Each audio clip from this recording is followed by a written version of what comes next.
유쾌한 남자들의 시시콜콜 토크쇼 김프로쇼 지금 시작하겠습니다. 저는 김프로입니다.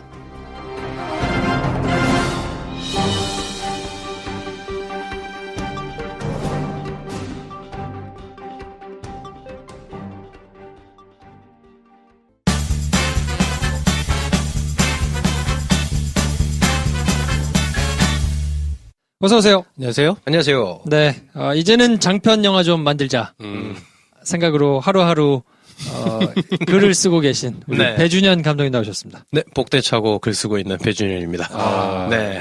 자, 연애지상주의자 한량 김 선생 나오셨습니다. 안녕하세요. 영화랑 어울리는 남자 김 선생입니다. 요런 거구나, 애들이. 바이엔 슈테판을 사랑하는 영화 만드는 게 꿈인 김프로입니다. 자, 이번 주, 다음 주, 다다음 주는 황대리가 안 계시기 때문에 네. 페루에 가시죠. 황대리의 사수의 사수 네. 김 선생과 함께 하고 있습니다.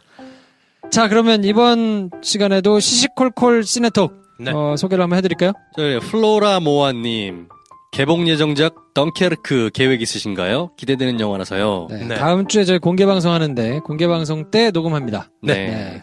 노원섭님. 와, 이름이 정직하시다. 네. 야, 원섭님. 네. 메가박스. 점점점. 팝콘 사진. 네.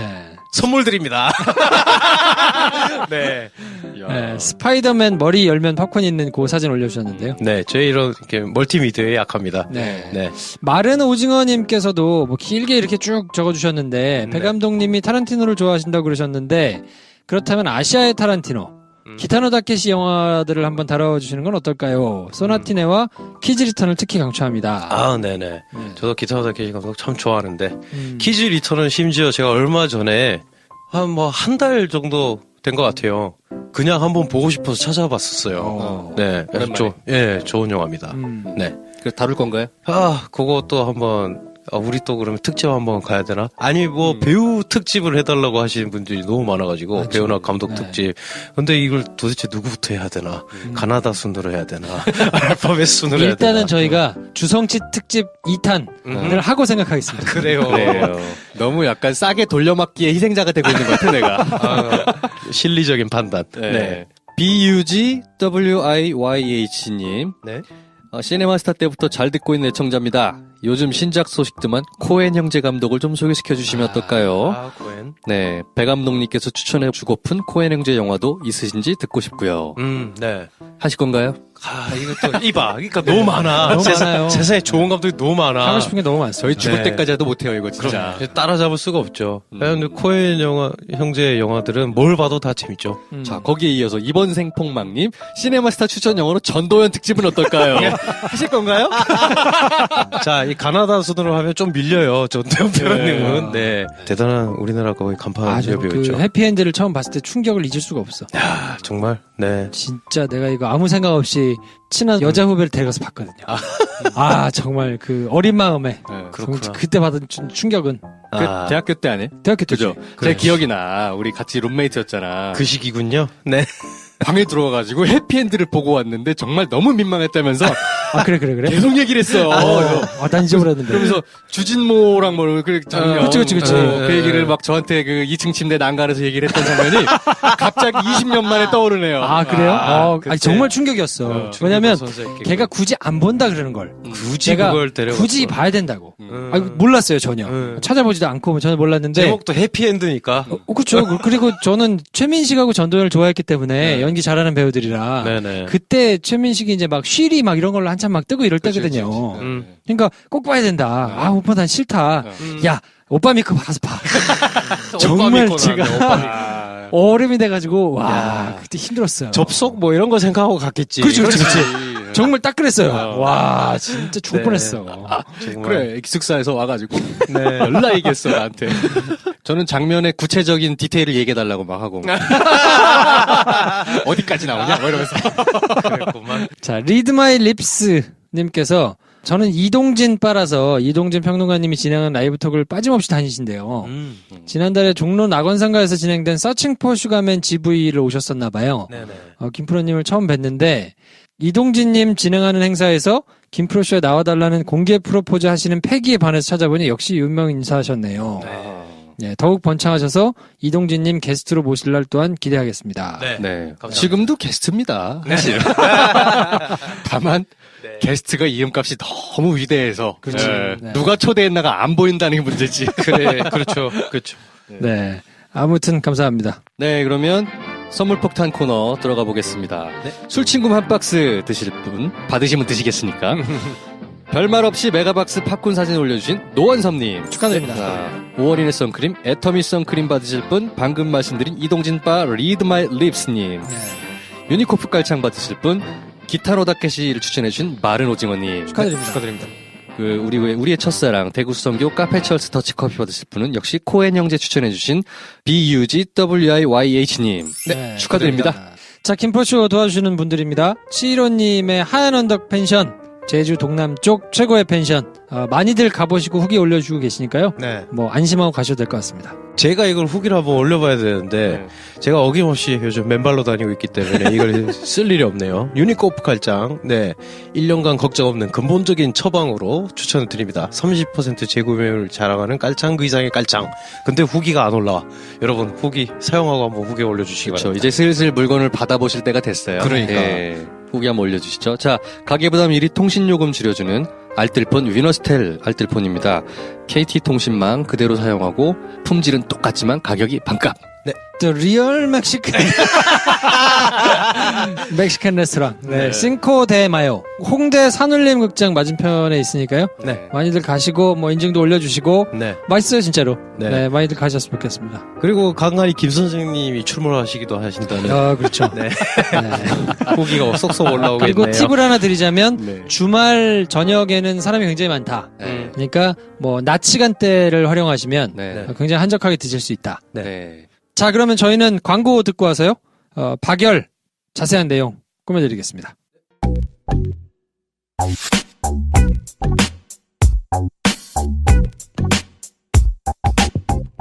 김프로쇼는 여러분의 사랑과 관심으로 만들어집니다. 구독하고 하트 누르기 잊지 않으셨죠?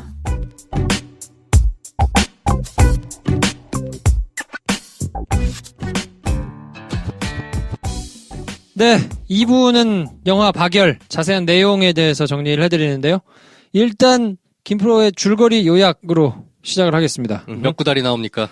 이거는 예상외로 이게 약간 김 선생의 평가와 괴를 같이 하는 것 같아요. 어허. 이렇게까지 길 필요가 있었느냐.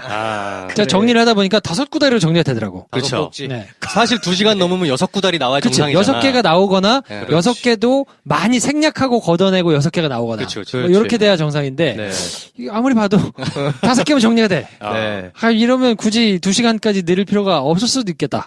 영화 시나리오를 쓰시는 분들은 일단은 요약을 한번 해가지고 김프로님한테 보낸 다음에 러닝타임 몇 분으로 하면 좋겠느냐. 그렇지. 구다리가 몇 개로 빠지느냐. 그렇지. 그걸 한번 그래서 확인해 5꼭지. 첫 번째 꼭지는 박열, 불령사, 후미코 요거를 소개하는데 첫 번째 꼭지를 사용해요. 네. 그래서 이제 뭐 어떤 캐릭터인지 네. 또 모이고 있는 단체가 어떤 사람들인지 후미코라는 여자가 어떤 캐릭터인지 네. 요걸 쫙 소개를 해주고요. 두 번째 꼭지는 관동 대지진이 있고 네. 조선인 학살이 어떻게 일어났는가. 네. 이제 그거에 대해서 쭉 보여주는 시퀀스들이 쭉 나오고요. 세 번째 꼭지는 그래서 이제 뭐 이것 때문에 일본 정부가 뭐 이렇게 해가지고 감옥으로 박열이 찾아 들어가죠. 네. 그래서 본인 발로 감옥으로 찾아 들어가고 그 일당들이 같이 들어가고 네. 그 안에서 이제 왁자지껄 막 있게 되는 소동. 취조되는 과정들. 그렇죠. 뭐. 뭐 그거는 이제 한참 보여주고요. 그리고 이제 네 번째 꼭지는 치열한 법정 싸움. 그리고 일반인과 기자들. 뭐 그러니까 법정에서 주로 이렇게 저렇게 왔다리 갔다리 벌어지는 머리 싸움. 뭐 이런 것들을 이제 한참 보여주고요. 네. 마지막으로 5번째 꼭지는 모든 게 정리가 되고 네. 어쨌든 두 사람이 정신 승리를 하게 되고 그리고 이제 사진과 함께 실화였던 뭐 그거를 이제 쭉 설명하는 걸로 영화가 끝나게 됩니다. 그렇죠. 네. 네. 그러니까 이렇게 보면 이걸 왜 2시간을 했느냐? 88분 봅니다. 좀 88분. 아, 그렇습니다. 88분. 네. 네. 물론 지진에 대한 묘사가 굉장히 스펙타클했다면 모르겠으나 그 스펙타클을 보여줄 만한 내용이 아니잖아요. 그게 그렇죠. 학살 막 일어나고 한 걸 우리가 뭐 볼 그건 아니니까. 지진에 대한 그 부분은- 스펙타클이 나왔었다면 제작비가 한 플러스 15억. 그렇죠. 그렇지, 네, 그렇지. 그렇죠. 네. 그러니까 그 부분은 이 헐리우드 좀 사이즈 있는 영화. 그러니까 우리로 치면 뭐 조그마한 영화로 들어가는데 뭐 한 3,400억 정도 되면 우리로 되게 싸게 찍은 영화잖아요. 그 정도만 되더라도 이런 관동 대지진 할 때 그렇죠. 뭔가 좀 이렇게 크게 빠져가지고 그렇죠. 그렇죠. 막 무너지고 뭐 이런 걸 좀 보여줄 텐데 야, 그런 건 조금 아쉽기는 하다는 생각은 좀 들더라고요. 그리고 거기 약간 그 조선인들 학살하고 죽상 들고 다니는 자경단. 자경단들 자경단 돌려막기 하잖아, 이 영화에서. 딱 5명에서 다 죽이고 다니더만. 걔네가 다 학살한 것 같아. 그렇지. 예, 그런 느낌. 근데 굉장히 경제적으로 잘 찍긴 한 것 같아요. 싸게 잘 찍은 것 같아요. 느낌은 잘 줬어요. 네. 근데 제가 일부러 눈여겨봤어요. 과연 지진의 스펙타클을 어느 정도나 줄 것인가를. 그 실제로 존재감 있게 뭔가 빡 무너지는 장면은 집 하나. 2층 집에 2층 하나 무너지는 거. 그렇지. 그 장면 하나가 딱 끝이더라고요. 그렇지. 네. 나머지는 땅 흔들리는 거, 그리고 갈라지는 CG. 그렇죠. 네, 끝.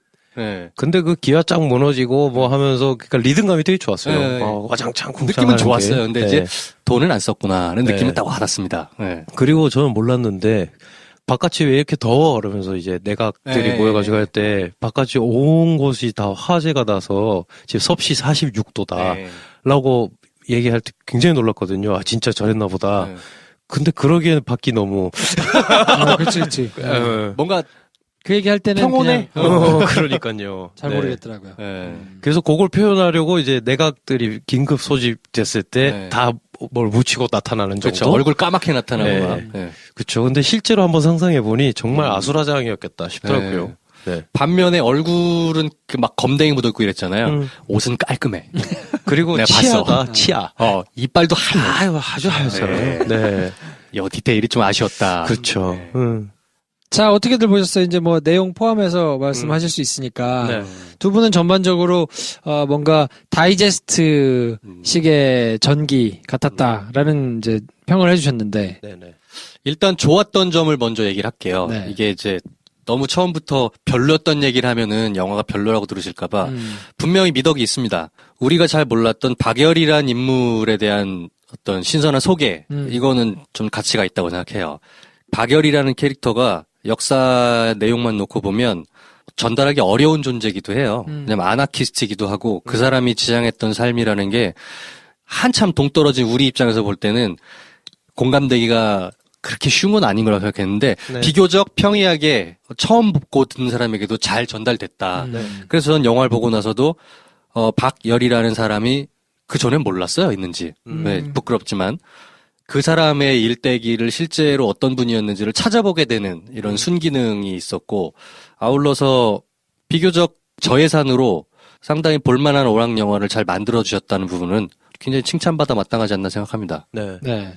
저도 거의 이제 결이 비슷한 이야기인데 찾아보게 만드는 그러면서 문득 또 드는 생각은 뭐 예를 들면 교육방송에서 신기한 이야기 뭐 아니면 뭐 Y 뭐 아니면 뭐 숨겨진 위인들에 대한 뭐 네. 5분짜리 영상 네. 이런 걸 봐도 같은 결과를 얻을 수는 있잖아요. 그 약간 그런 면에서 영화라면 뭔가 영화만이 가져갈 수 있는 어떤 지점이 있지 않았을까.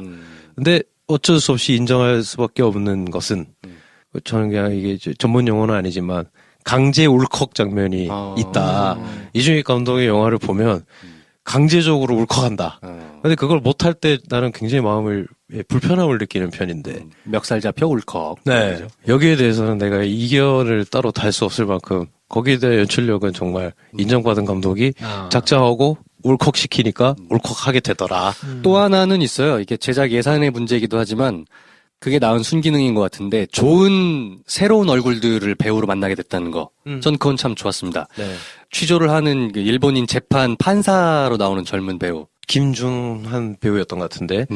그분 네. 저희가 전반부에서 실컷 얘기하면 최이서 배우. 네. 단역 조역으로 나왔던 많은 새로운 얼굴들이 네. 전반적으로 연기에서 부족하다 싶은 배우는 별로 못 찾겠더라고요. 네, 그건 네. 되게 좋았어요. 그래서 저분들이 되게 좋은 배우들이구나 싶은 생각을 했습니다. 네. 범죄의 여왕에서 고시 장수생. 네, 고시촌에 앉아있던. 네, 범죄 영화를 안 봤어요. 네. 사실 네. 요즘 영화를 많이 안 봐요. 네. 이 범죄의 여왕은 뭐 작년이었나? 저희가 시니어스탑에서 한번 다뤄드렸던 그렇죠. 적이 있는데 네. 거기서 이제 저 배우는 누군가. 인상적이다. 저 배우 되게 연기 똘똘하게 잘한다. 라고 저희가 이제 얘기를 했던 배우가 주연 배우하고 네. 고시원에 앉아있던 친구였는데 역시나 네. 이번에 이제 불령사 불령사 일원 중에 한 명으로 네. 네. 나왔었죠. 나중에 폭탄을 날랐었다고 얘기하던 친구. 백수장 네. 배우. 음. 그 후미코의 묘를 찾아가지고 했을 때 네. 후미코 춥겠다라고 하면서 그쵸. 얘기했던 그 네. 친구. 약간 그 5명의 불령사 캐릭터 중에 가장 살인의 추억에 나오는 그 백광호랑 비슷한 느낌의. 네. 그렇죠. 네, 적절하네요. 네. 네. 배우들 이야기가 나왔으니까 네. 한번 얘기를 해보자면 거기 내각 대신으로 나오신 분. 네. 그거 보니까 뭐 암살에도 나오셨고. 미즈노. 네, 미즈노 내각 대신으로 나오신 분이. 네. 암살에서 아마 김혜숙 배우가 연기한 네. 동직군을 도와서 난 일본인이지만 나도 돕는다. 내가 대신하지. 라고 했던 뭐 고분이었던 것 같은데. 그 아가씨도 나왔어요. 아가씨도 맞아요. 아가씨는 뭘로 나왔죠? 아가씨도 그 채찍은 말한다. 독해할 그래요. 때 손님 역으로 나왔고. 맞아요. 네. 그분, 네, 저는 개그맨 김원효 씨랑 너무 닮아가지고. 내가 그 얘기 깜짝 놀랐어. 진짜. 나도 그러니까 그 어디서 본 얼굴인데 했는데 김원효야 예. 그냥. 나이든 김원효의 김원효야. 그렇지 김원효 씨에다가 우리 그 이재명 시장이 섞여 있는 얼굴. 그래 일부 수염도 그 비슷하더라고. 나는 깜짝 놀라가지고. 그리고 그 보면은 김효 씨가 개그 할 때 캐릭터 이렇게 오데오 가르마 기름 가르 네. 그렇죠.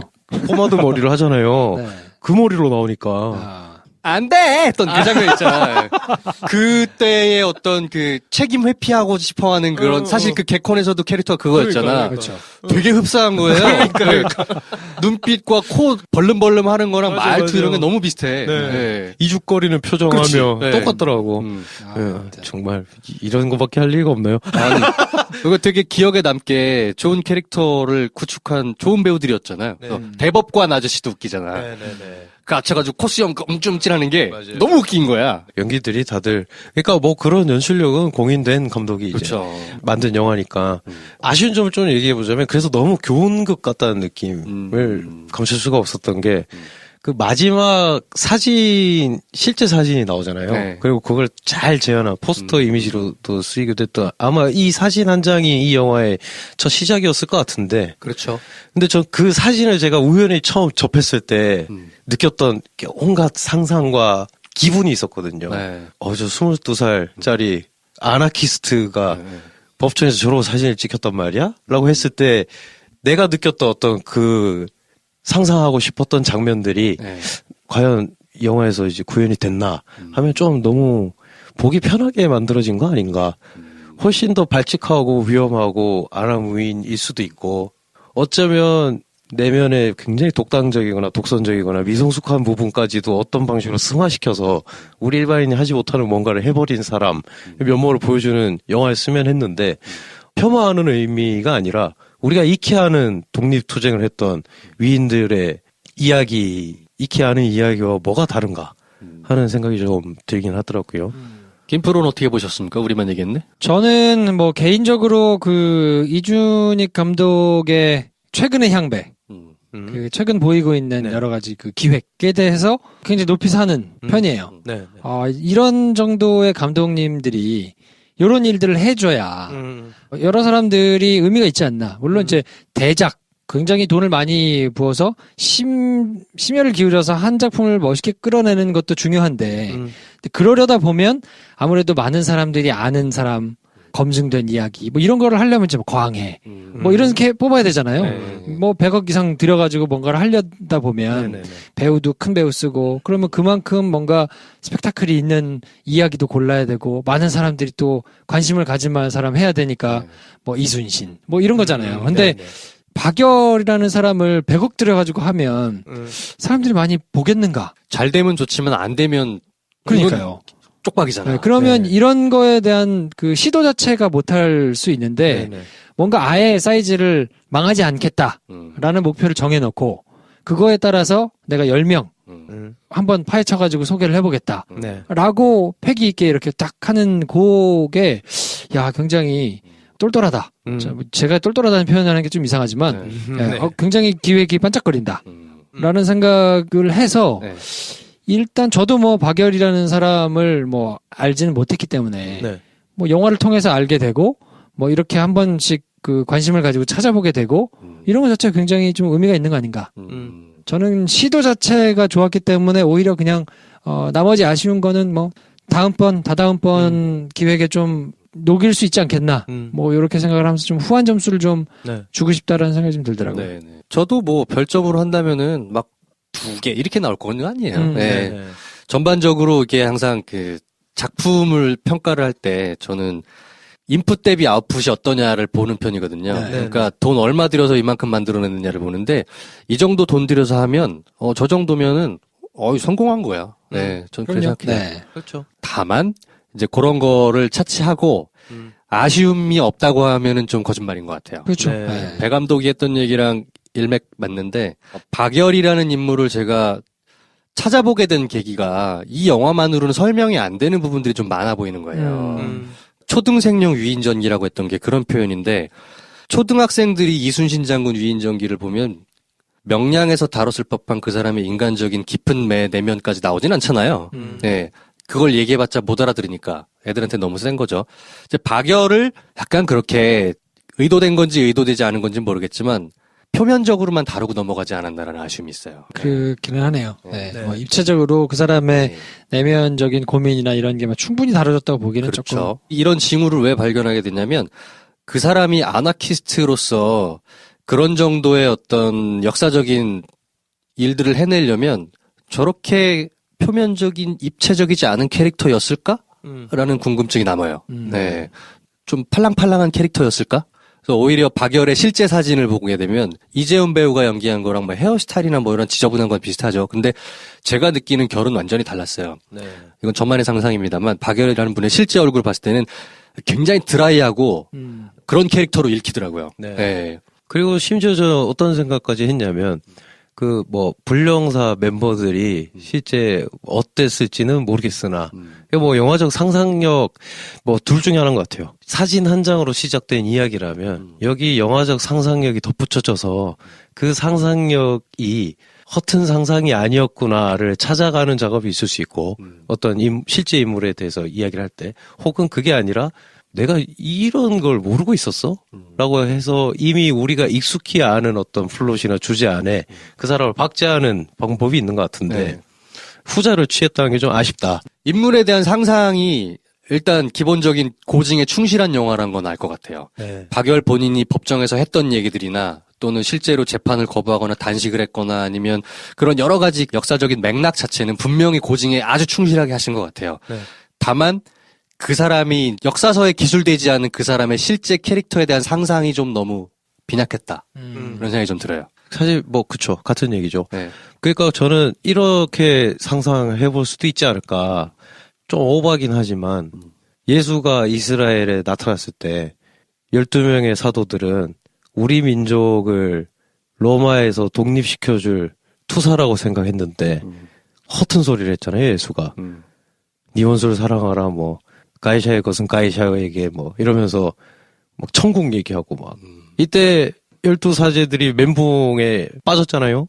불령사 멤버들 중에 그런 인물이 없었을까? 이를테면 이들은 독립을 원하는 거고 박열과 후미코는 서로가 그렇게 서로의 사상이 계속 유지되는 것을 확인을 하는 서신을 주고받을 정도로 이게 우리의 대화고 우리의 언어다 라고 한 정도로 아나키즘에 경도된 자유로운 영혼들이었다면 네. 거기서 갈등은 없었을까? 라는 생각이 드는 거죠. 그리고 그렇게 보면 오히려 식민지의 백성으로서 천황제에 대항하는 인물인 박열과 원래 그 땅에서 태어났다가 조선에 가서 조선의 독립운동을 보고 그들의 불타는 마음에 나도 동화돼서 나도 다르지 않구나를 깨달은 후미코와 이 둘을 봤을 때 저는 오히려 후자의 인물이 훨씬 더 흥미롭거든요. 근데 전자를 선택한 이유는 이게 조선이었던 대한민국 사람들이 봐야 할 영화이기 때문에 명백히 선택된 건데 거기서 한계가 있지 않았나. 라는 생각이 받아서 들어요. 얘기하자면 박열이라는 캐릭터가 명백하게 무정부주의자 아나키스트를 표방하잖아요. 네. 초반에 불령사라는 조직 자체도 그렇고 네네. 그들이 천황에게 테러를 하고자 했던 거는 천황이 대표하는 구체제와 구정치체제에 대한 반항이라고 읽혔는데 처음엔 네. 나중에 재판정으로 넘어가서는 얘가 독립운동을 한 것처럼 느껴지잖아요. 독립운동과 아나키스트 운동은 명확히 다르거든요. 나중에 이재훈이 법정에서 뭔가를 항변할 때는 이 사람은 안중근이야. 박열이 아니야. 네. 물론 뭐 오묘하게 섞여 있기도 해요. 뭐 천황이라는 것은 구체제이고 뭐 민중들을 압제하는 권력자이기도 하고 뭐라고 하지만 사실은 우리가 관객으로서 받아들이게 되는 메인 대사들은 뭐냐면 조선인들이 이렇게 학살된 것에 대해서 니네는 반성해라라는 민족주의적 메시지예요. 그러니까 두 효과가 분명히 박열이라는 사람의 언변에는 들어있겠지만 그 사람을 아나키스트로 해석해야 되느냐 민족주의자를 해석해야 되느냐라는 난해한 헷갈리는 그런 정리되지 않은 포인트를 노출하고 영화가 끝나버리는 것 같아요. 오히려 저는 그 정리되지 않은 포인트를 전면에 내셔도 네. 흥미로운 얘기가 됐을 것 같아요. 네. 저는 영화가 확 재밌어지던 지점이 하나 있었는데 권율 배우가 분한 이석 기자가 기자. 와가지고 여기가 그 유명한 사회주의 오뎅집이요? 라고 와가지고 조선 사람들이 박열은 허황된 이상주의자라고 한다. 그리고 그렇게 지금 제국의 지도층에게 이용만 당하고 있는 걸 니네는 정말 모르느냐 박열이. 그리고 사실 박열이 스스로도 즐기고 있는 것도 같은데. 그런 스타덤을. 네. 라고 할 때 빡 한 대 맞거든요. 후드려 맞죠. 네. 이 영화 굉장히 재밌어질 수 있는 지점이었다. 전 그렇게 생각을 했어요. 네. 그렇죠. 근데 그거 지나가 버린 거지. 뭐 그런 지점이 조금 그러니까 그런 내용들이 우리가 생각하는 걸로 다뤄졌다면 최소한 고등학생 이상들이 읽는 위인전기가 됐겠죠. 초등학생용 위인전기가 아니고 네. 인물에 대한 입체적인 탐구가 사실 없어서 불만이다 이런 건 아니에요. 네네. 그거는 명확하게 대중영화를 어느 정도 선택했다고 좀 보거든요. 메시지 수위를.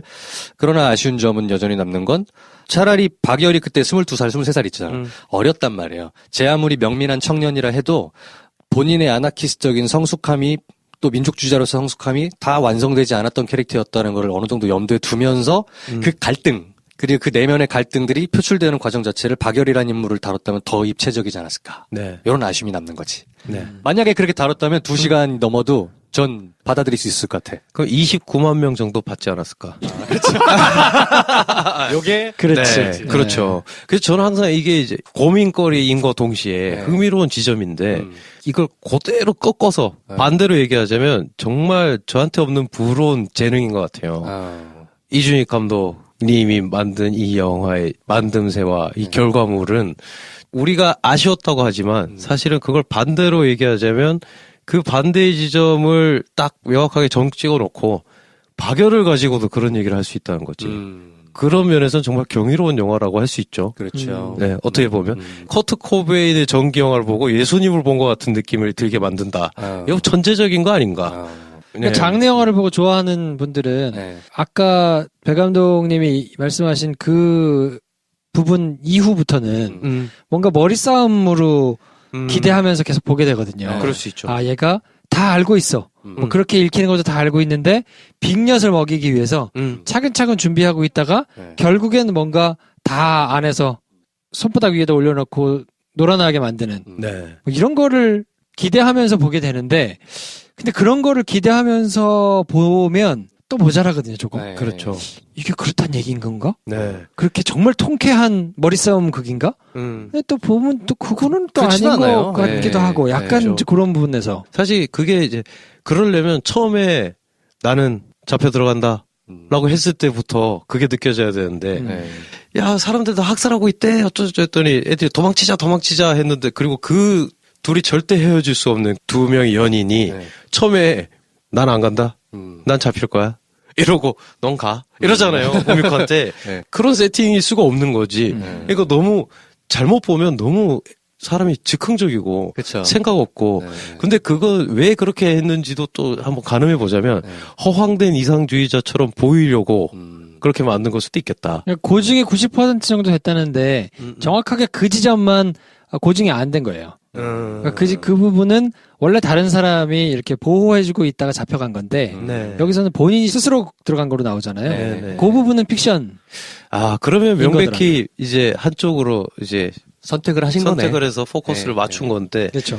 그래서 우리가 가장 재밌어 했을 법한 이야기가 빠진 것도 같고. 그러니까 마지막에 뭐 법정에서 만세를 부르거나 네네. 아니면 뭐 입었던 옷이나 네. 뭐 이런 것들은 정말 그리고 후미코가 마지막에 네. 뭐 최후 변론을 하면서 뭐 얘기했던 거나 네. 이런 것들은 실제로 있던 거를 다 굉장히 고증을 해가지고 네, 쓴 네. 건데 그러니까요. 고증으로 풀어서 실화에 충실하게 만들 것이냐 아니면 캐릭터를 좀 더 연구해서 상상력으로 살을 붙여가지고 조금 더 극화할 거냐 네. 그 사이에서 뭐 사실 이제 실화를 택한 거잖아요. 네. 그러다 저는 보니까 좀 그게 꼭 실화냐 고증을 했냐 아니냐의 문제는 아닌 것 같아요. 무슨 말이냐면 똑같이 박열이 법정에서 그런 얘기를 한 걸 그대로 지금 영화랑 똑같은 대사와 똑같은 장면으로 고증을 한다고 해도 그 연기의 톤이나 어떤 그 화면의 배치나 이런 것들을 통해서 박열이라는 캐릭터를 지금보다 더 입체적으로 만들 수 있었다고 생각해. 오히려 네. 이럴 수 있죠. 네.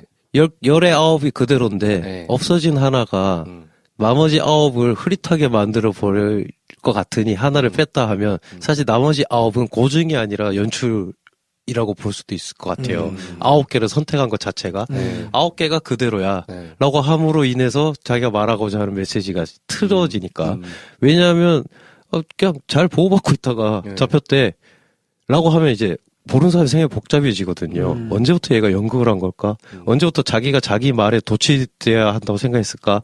언제부터 자기가 얼마나 중요한 인물이라는 걸 깨달았을까?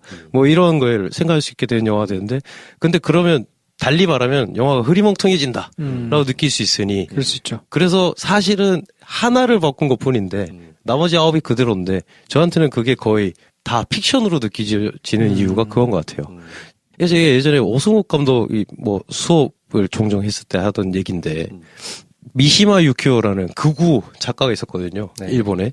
그 작가가 근데 천황폐하 만세 부르면서 할복을 했는데 이게 생중계됐어요. 그리고 그 엄청난 건장한 몸, 네. 육체파 몸을 항상 전시하듯이 자랑하면서 일본도를 들고 사진을 찍거나 했던 극우 작가인데 그래서 막 정말 탄미주의적인 소설을 쓰기도 했고 금각사나 뭐 이런 소설을 쓰기도 했고 우리나라에서 뭐 아시는 분들도 많겠지만 때늦은 유명세를 탄 게 아마 신경숙 작가가 얼마 전에 뭐 표절을 한 게 아마 미시마 유키오의 소설 그래서 중에 이름이 익숙하군요. 네, 어떤 부분이었다 뭐 이런 얘기. 그게 무슨 기쁨을 아는 몸이 됐다 뭐 이런 표현이었죠. 네. 그게 아마 금각사였나? 하여튼 뭐 그런 소설이었던 것 같은데 그 작가가 자기의 육체 그리고 자기가 하는 말 그리고 자기가 쓰는 소설이 거의 삼위일체가 되어 가면서 어떤 이미지가 굳어질 때쯤 정점에서 전공투세대 뭐 하여튼 뭐 이런 소란스러운 와중에 굉장히 시대착오적일 수도 있지만 어떤 사람들은 저 말을 누군가 해주길 바랬던 바로 그런 언사를 벌이면서 할복을 했거든요. 제 기억에 오승욱 감독이 그거를 아마 자기가 거의 실시간으로 봤다던가 아니면 어디서 다큐멘터리 그 뉴스를 일본 국민들은 그때 당시 실제로 봤었던 그 장면을 봤을 때 미시마 유키오가 멋있게 하던 연설이나 어떤 그의 엄청난 보디빌더 뺨치는 몸 서슬퍼런 칼이 기억에 남는 게 아니라 말을 하면서 계속 입맛을 다시면서 마른 입술에 침을 묻혀가면서 얘기하고 있더라. 그 장면이 뇌리에서 잊혀지지가 않는데요. 그러면서 한 가지 상상을 하게 됐대요. 자기 말에 책임을 져야 되고 이제 군중들의 시선이 자기를 죽일 순간이 다가왔을 때 자기가 죽어야만 하는 순간을 깨닫고 겁에 질려서 연신 침을 삼키다 죽은 게 아닐까라는 생각을 했다는 거예요. 박열이라는 사람을 떠올렸을 때 그 사진을 떠올렸을 때 이런 상상을 할 수 있지 않을까. 그렇다고 그 사람이 했던 일이 초라해지는 건 아닌데 왜 더 깊이 파지를 못할까. 깊이 파서 그 사람도 고민하고 흔들렸다는 걸 보여주면 그 사람의 위상이 떨어지는가. 저는 뭐 이런 생각을 하면서 좀 안타깝거든요. 이를테면 예수가 나의 잔을 거두어 주십시오라고 죽기 전에 기도를 했다는 그 장면을 누군가가 성경에서 읽고 그래서 그를 폄하하진 않잖아요. 그 사람의 딜레마가 깊어지고 그 사람의 어떤 신성이나 혹은 성인으로서의 인격이 깊어지는데 유독 영화화되면 그런 게 왜 다 거세당하는가. 이런 생각을 하면서 그 이유는 나도 알고 있지 않는가. 250만 명이 봐야 하면 그래야만 하는가 뭐 이런 생각을 하게 된다. 제가 영화를 보고 나서 박열이라는 사람에 대해서 검색을 막 해보게 되는 이유가 네. 뭔가 그래요. 영화를 보고 나서 내가 그 후속된 이야기를 찾아보고 싶어지게 만드는 계기가 2개 정도가 있는 것 같아요. 하나는 네. 그 영화가 전달하는 그 메시지와 그 사람의 캐릭터가 저한테 너무 깊이 박힌 거예요. 명확하게 이해가 되면서 그 내가 이해했던 바를 확인하고 싶어서 찾아보는 경우가 생겨요. 또 한 케이스는 뭐냐면 모호한 거야. 저 사람이 진짜 저런 사람일까? 그게 모호하기 때문에 진짜 그 사람이 어떤 사람인지를 찾아보게 되는 경우. 박열은 후자였어요. 네. 저 영화만 봐서는 박열이라는 사람의 캐릭터가 명확하게 다가오질 않는 거예요. 네, 네. 이준익 감독 본인이 이제 연출을 하실 때 박열이라는 캐릭터를 어떻게 해석하고 표현하고 싶었는지가 저는 좀 궁금해요. 과연 이분이 생각한 박열은 어디까지였나? 그게 다 명확히 표현됐나? 또는 이해가 부족한 건 아니었나? 아니면 이해는 충분히 했지만 아까 말했던 250만을 맞추기 위해서 적절하게 둥글둥글하게 깎아서 표현하는 건가? 아까 제가 농담처럼 얘기했죠. 250만을 맞추기 위해서 이렇게 찍었나 뭐 그건 아닌 것 같고 충분히 잘 만들면 충분히 보지 않겠나 정도의 생각을 하지 않았을까? 네. 감독님의 머릿속을 알 수는 없지만 네. 오히려 근데 아까 김프로님 말씀하신 거를 듣고 좀 확신을 제 나름대로 하고 결론을 내려본 바. 그 픽션 장면? 네. 그걸 그렇게 바꿨다고 하니 오히려 파악이 안 된 채로 만든 건 아닌 것 같고 명확하게 그 사람을 그렇게 해석했다라고 저는 이해가 돼요. 그래서 뭐 저는 그 지점이 좀 아쉽지만 기수님이 말씀하신 초등학생이 읽는 위인정리로서 손색이 없어진다. 그렇죠. 네. 우리 애들한테 박열이라는 사람이 있었어라는 걸 소개하기에는 손색 없어요. 네, 그렇죠. 네. 다만 그것만 보면은 그 사람이 어떤 사람인지는 정확하진 않다. 저는 약간 판타지스럽게 느껴졌던 게 뭐냐면 네. 고증을 굉장히 빡세게 열심히 해서 심지어 영화가 시작될 때 실화다. 네. 그리고 여기에 등장하는 모든 사람은 거의 대부분 실화다. 네. 실존 인물이다. 라고 이제 그렇게 자신 있게 바꿔 갈 정도인데 저는 그 지난 10년을 경험하면서 느낀 게 뭐냐면 네. 정부가 마음을 먹으면 그리고 자기들이 통치를 하는데 유리하게 하기 위해서라면 수단과 방법을 가리지 않고 뭔가 이렇게 막 만들잖아요. 네. 지난 10년 말고 예전 뭐 유신 시대나 이럴 때 보면 거침없이 고문하고 뭐 사람들 막 인권이나 이런 거 뭐 상관없이 막 다룰 때 보면 맘대로 하잖아요. 네. 맘대로 조작하고. 근데 이 영화에서는 심지어 1920년대 일본을 다루고 있는데 네. 일본이 그때만 하더라도 뭐 거의 여기저기 나라들을 막 침략해가지고 정말 마음대로 전횡을 휘두르던 때인데 네. 내부에서 다른 나라들의 여론이나 이런 걸 의식해서 나름대로 신경을 쓰는 거는 알겠는데 그래서 여론을 뭔가 의식하고 조심스러워 하는 게 지난 10년 우리나라보다도 훨씬 더 현대화된 뭐 이런 거를 보고 있는 것 같은 느낌이 드니까 굉장히 판타지스러운 거예요. 실제로 저랬을까? 그 메시지도 뭔지 알겠어요. 공산당이 싫어하고 입 찢어져서 죽은 애 얘기를 할 수는 없는데 다 나쁜 건 아니야까지도 굉장히 그럴싸하게 들린다는 거죠. 그러니까 요즘 시대 청소년 위인전기가 7, 80년대에 나오는 청소년 위인전기와 다른 면이 있다면 뭐 그 정도가 아닐까 싶은 거죠. 그런 지점에서 그냥 딱 거기에 멈춘 거 아닌가. 저도 그 부분이 흥미로웠어요. 이게 실화가 주는 무게감이 때문인데 네. 저게 픽션이 아니고 논픽션이잖아. 그러면은 실제로 박열이라는 일본 국적도 아니잖아 사실. 그쵸. 그냥 식민지 백성이란 말이지. 식민지 백성이 저렇게 와서 정당하게 법적인 어떤 대우를 받으면서 재판을 치를 수 있는 나라였다라는 것이 최소한 저게 뻥이 아니라면 고증이 정확한 거라면 그랬다는 거잖아요. 네. 그래서 그 부분에 대해서 일본 사회가 실제로 저랬나라는 흥미로움. 네. 그 안에 분명히 갈등되는 부분들이 있어요. 예를 들어 뭐냐면 그 당시에 일본을 지배하고자 했던 계층들의 속물적인 욕망 그리고 내 멋대로 해도 되는 거 아니야? 미즈노로 대표되는 네. 그런 질서와 박열을 돕고자 하는 변호사 네. 또 그에게 찾아오는 어떤 그 소설가 우리나라가 이렇게 문명화된 나라로 가야 되는 거 아니라는 시민의식과 최소한 성숙한 의식을 가진 일본인들이 대립되는 네. 사회였다는 거잖아요. 네. 일본은. 그래서 그런 부분이 저로서는 놀라운 거예요. 박열이 저렇게 들어가가지고 그냥 쥐도새도도 머리 없 그냥 사형 당하고 끝나도 누가 뭐라고 할 거야. 근데 저렇게 차근차근 절차를 밟아서 갈 수밖에 없다는 걸 강변하는 일본 내의 목소리. 네. 그러니까 실제로 존재했다는 것. 요게 되게 흥미로웠어요, 저는. 안타까운 부분이 그건데, 사실 그 후세 변호사는 일본인 최초로 우리나라 뭐 국가 훈장을 받았고, 네, 올라오더라고, 타이틀로. 네. 실제 했던 분들이란 건데, 네. 근데 그들이 어떤 대화를 나눴는지는 전부 남아있진 않잖아요. 네. 그렇다면 여기서 어떤 맥락이, 자, 우리가 한번 생각해보자. 뭐, 일본은 나쁘냐? 빨갱이가 나빠? 이런 얘기를 할 때가 아닌 것 같아. 라는 이야기가 어차피 들어있어요, 이 영화에. 그렇다면 그걸 정말 전면에 내세우는, 그렇지만 사람들이 쉽게 납득할 수 있는 이야기면 왜 안 되는가?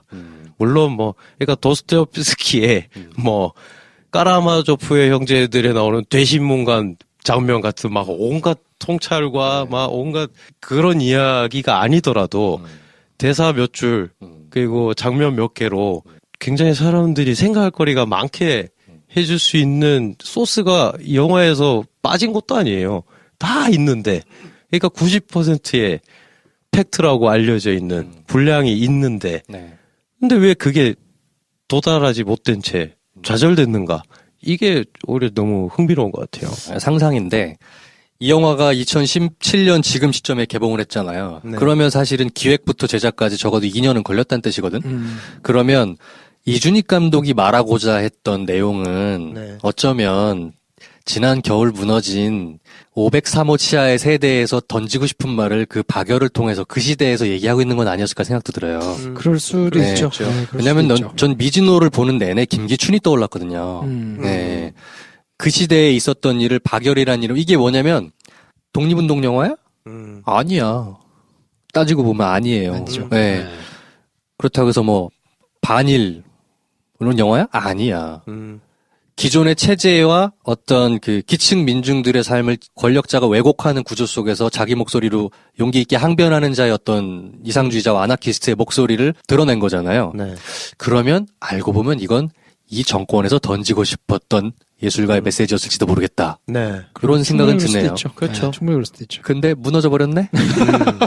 그런 이야기로 시작을 했다면 그 이야기가 재밌었거든요. 호황대 이상주의자라는 비난을 받을 때 어쨌든 깜빵에 들어가 앉아있는 박열을 욕할 수는 있으나 누가 그 자리에 그럼 그 사람 대신 앉아있을 거냐. 호황됐다고 말할 수 없잖아. 자기 여자친구랑 둘이 가가지고 연애편지 쓰면서 앉아있는데 허황됐다고 할 수 있어. 근데 허황된 깜빵에 대역 죄인으로 들어가 있는 사람이잖아요. 네. 그 사람은 그 말도 안 되는 허황된 삶을 실제로 살아내고 있는 사람이란 말이에요. 그럼 오히려 박열이 누구도 그의 깊은 내면에 어떤 계획이 있는지 아니면 그가 어떤 걸 이루고 싶어 하는지 아무도 이해 못하지만 그를 누구도 무시할 수 없는 그의 실존을 정말 잘 보여줬으면 오히려 이상주의자가 현실에서 어떤 변화를 이끌어낼 수 있는지 한번 봐라. 여기로 포커스가 맞춰졌을 것 같기도 해요. 네. 근데 뭐 그게 이제 여러 개가 막 섞여 있던 거죠. 네. 그게 좀 안타깝다. 그래서 영화가 길어지지 않았나. 전 좀 자를 건 잘라서도 되겠는데. 네. 네. 결국 그 사진을 찍던 장면이 중간에 나오다가 한번 쑥 복도 밖으로 비추면서 결국 그 사진을 찍는 장면을 다 안 보여주잖아요. 네. 영화 마지막에 저걸로 나오겠지라고 생각을 했었는데 그때 기대하고 있던 게 이미 조금 약간 기대치가 낮춰지기도 했고 영화를 다 보면서 역시 그리고 봤더니 그 장면이 좀 못마땅했던 이유가 처음에 이렇게 다소곳이 서 있다가 마지막이 될지도 모르는데 너무 평범한 사진은 좀 그렇지 않나? 네. 이게 박열과 후미코가 그토록 자기들의 목숨을 걸고 말하고자 했던 파란을 일으키고자 했던 이 사람들의 가치의 무게인가. 그러니까 사진 좀 특이하게 찍어보자. 약간 야하게. 가슴에 손을 집어넣는 박열의 손 클로즈업으로 정리돼 버리니 전 거기서 사실 조금 화가 났어요. 제가 그 사진을 처음 봤을 때는 그 주변이 뭐 얼마나 많은 칼을 찬 법원의 경비병들이 둘러차고 있을지 아니면은 정말 사진사와 판사가 정말 시간을 쪼개서 내줘서 몰래 찍어야 하는 급박한 상황이었는지 뭐 그건 모르겠지만 어쨌든 저 사진 한 장으로 저 사람들은 영혼불멸의 이미지가 남아 버렸는데 그게 좀 평범한 사진 좀 그렇지 않아? 약간 발칙하게 야하게 이 수준으로 정리돼 버렸다는 거죠. 앞부분이 어떻게 됐건 결국 그 사진과 그걸 재현한 이재용과 최이서라는 배우로 재현한 그 장면이 그냥 딱 등가로 붙었을 때 저게 과연 등가로 붙을 만한 상상력인가? 했을 때는 저는 좀 화가 좀 난 결론이. 뭐 화를 내지 마세요. 뭐 화낼 일이야 이게. 그렇죠. 살면서 화낼 일 얼마나 많은데. 사실 화를 내려면 새벽 1시에 들어가지고 3시 반에 나온 선생님이 나왔어야 되는데. 그래서 저는 같은 시간에 볼까 고민하다가 그때는 이제 그래비티를 보고 그 다음날 9시 20분 영화를 비등비등하게 훨씬 낫더라. 네. 그래요. 집에서 그래비티를 보는 게 훨씬 낫지. 자, 아무튼 그래서 오늘은 저희가 박열에 대해서 정리를 해드렸고요. 다음 주 영화는 덩케르크, 다크나이트의 놀란 형님. 놀란 형님의 줄었어요. 러닝 타임이 네, 거의 뭐 2시간 40분 가까이 가시다가 확 줄어가지고 지금 정말 바람직하다. 네, 그래서 저희가 공개 방송으로 꾸며드리는데요. 거듭 말씀드리지만 많이 오시면 안 됩니다, 여러분. 네. 일 있으신 분들은 조금이라도 일이 있으신 분들은 오지 마세요. 그 일이 더 중요합니다. 네, 그 일이 훨씬 중요합니다. 그 일이 그리고 무엇인지 모르겠으나 그 일이 더 중요하다는 걸. 네. 그럴 일이 무엇을 아니다. 상상해도 김프로쇼 공개 방송보다는 중요하다. 그렇죠. 저희 쇼는 하찮기 때문에 정말 시간이 남아돌아서 뭐도 할 게 없고 만날 사람도 없고 아무것도 할 일이 없다. 네. 그래도 다시 한번 생각하시라. 네.